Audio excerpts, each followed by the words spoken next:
Assalamu alaikum everyone. This is the second video that I'm going to do on research proposal or research proposal writing. In the first one, we covered the aims of the study and literature review. For this one, because it is a very detailed section, I will discuss methodology and some of the subheadings under methodology. Before we start, however, kindly keep in mind that I will be doing this video from a qualitative study or qualitative research perspective, not from a quantitative research perspective. Yeah, so kindly keep that in mind. Starting off, normally in a methodology section, there are four things that you must discuss. Number one, participants and your sampling processes or sampling procedures. The second one is your data collection instruments. The third one is your data analysis processes. And then finally, your triangulation methods. I'll repeat that. The first one is your participants and your sampling processes. The second one is your data collection instruments, and the third one your data analysis processes, and the last one is triangulation. Now let's unpack those a little further as to what actually goes into all of those things. Please keep in mind, as far as participants are concerned, qualitative studies, unlike quantitative studies, do not rely on a huge number of participants. In a quantitative study, you could have hundreds of participants, but in a qualitative study, normally the number of participants is quite low. It could be as low as just 2 or 3 people. So that's one thing.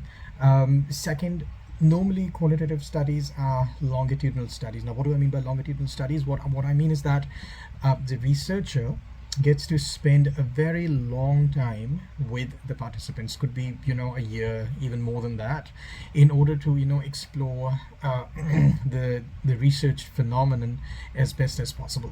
So these are some of the basic differences.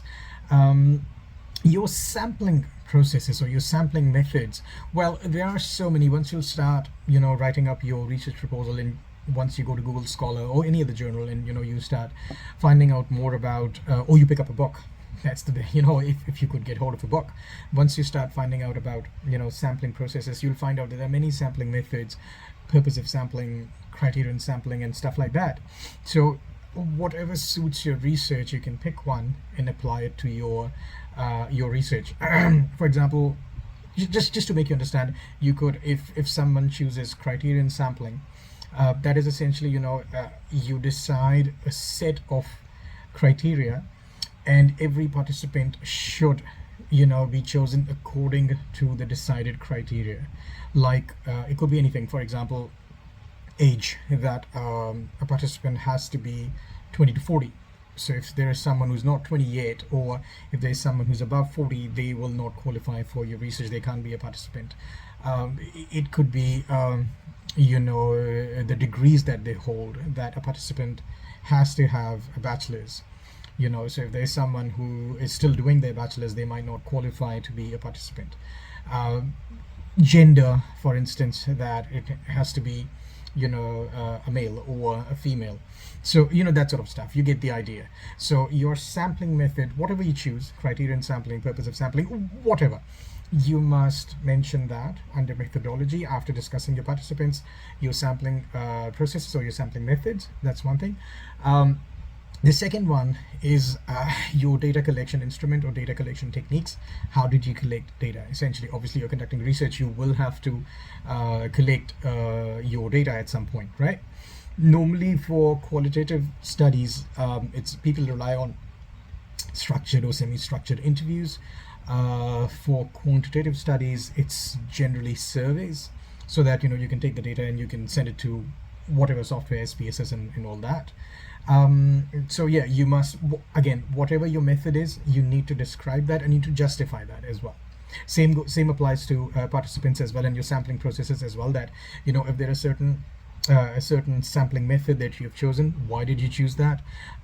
Data collection technique, if there's a certain data collection technique that you have chosen, why did you choose that? If you've chosen interviews, for example, then why interviews, why not surveys? So you have to keep that in mind as well. Again, all these answers will come from the reading that you will do prior to sitting down and drafting your research proposal. The third one is your data analysis processes or data analysis procedures. How will you analyze the data that you have collected? Again, you have to justify that process as well, that if you are analyzing the data in a certain way, why are you doing that? So, for instance, 5 interviews were conducted. Now, certain steps to analyze the data could be, step number 1, of course, you have to transcribe the data. Like, you have the interview recorded, and now you have to transcribe it. Once you have transcribed it, in the pre-coding stage, you will start. A pre-coding stage essentially is just reading the data and reflecting on it. What sort of answers did you get?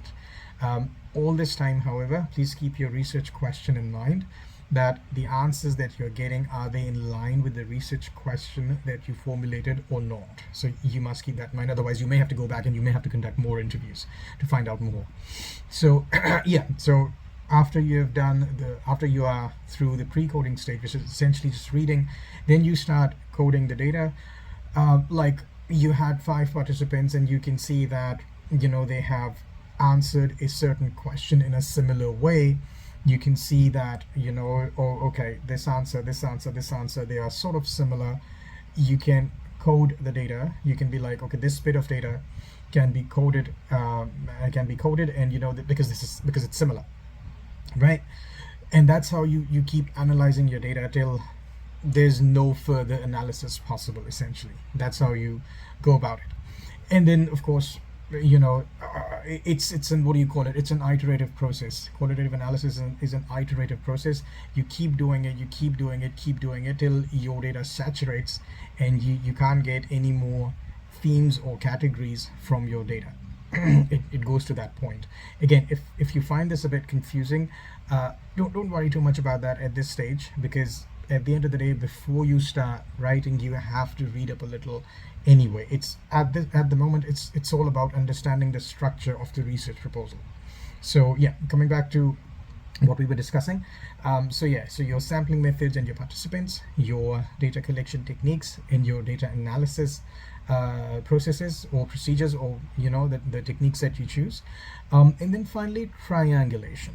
So again, triangulation is also extremely important. Sometimes people don't mention that, but as a researcher, it's important that you justify, because it's a proposal, right? So you will be sending it to your supervisor, a potential supervisor, or the review board, maybe, depending on where you are. They need to know that this researcher, or this potential researcher, this future researcher, has thought about it thoroughly. So triangulation essentially is that you tell the person who's reading your research proposal that this is the process that I will adopt in order to make sure that there's no bias in my research, and my data is authentic, right? So one example could be, how to explain this, investigator triangulation, for example. What happens is that as a researcher, I can collect the data, I can sit down and I can analyze it, how I explain the process, transcribe it, and then code it, pre-code it, code it, and stuff like that, and find out the themes, and potentially come to the findings that, okay, these are the findings. But what I can do is that I can give the same data to some other researcher, right, and let them analyze it following the same process, and let's see what codes and what findings they come to.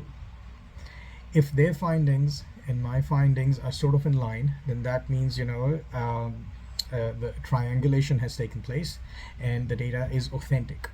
So that's something that you must think about as well in your methodology section, that once you have decided on your participants, your sampling methods, your data collection techniques, your data analysis techniques, how are you going to triangulate the data?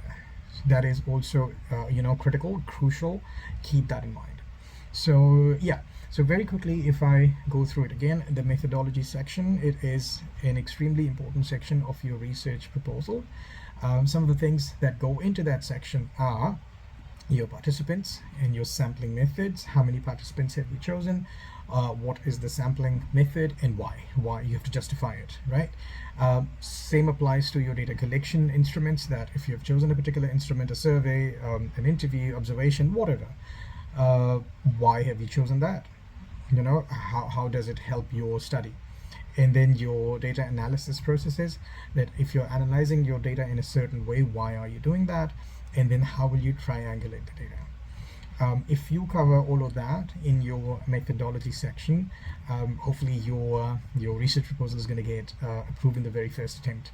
Yeah, again, any concerns, any questions, please do raise them. I will try to answer all the questions as best as I can, and I will do a separate video on the remaining parts of a research proposal, ethics and proposed timeline and whatnot, and references. Yeah, we'll see you in that video then. Thank you very much. Allah Hafiz.